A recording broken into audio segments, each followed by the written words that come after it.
Sindh national developer welfare association की core committee का अहम इजलास चेयरमैन अली एजाज बलोच की सदारत में मुनक्किद हुआ। इजलास में सिंध नेशनल डेवलपर के सदर महबूब अली रिंद, जनरल सेक्रेटरी हसन वसान और कोर कमेटी के मेंबरान मैडम नसरीन पवर संग्रासी, ईसा खान सोढर, अयास चांडियो, जमील शेख, अजीज जान इंडर, सफदर खोखर, नंदलाल, तारिक जान सहतो और दीगर ने शिरकत की।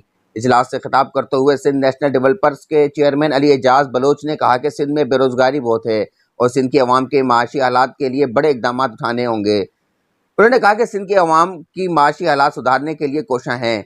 सिंध नेशनल डेवलपर के सदर महबूब अली रिंद ने कहा कि सिंध नेशनल डेवलपर्स का मकसद सिंध के अंदर छोटे छोटे कारोबार शुरू करके सिंध के नौजवानों को रोजगार देना है ताकि मुस्तकबिल में एक अच्छे कारोबारी बन सकें।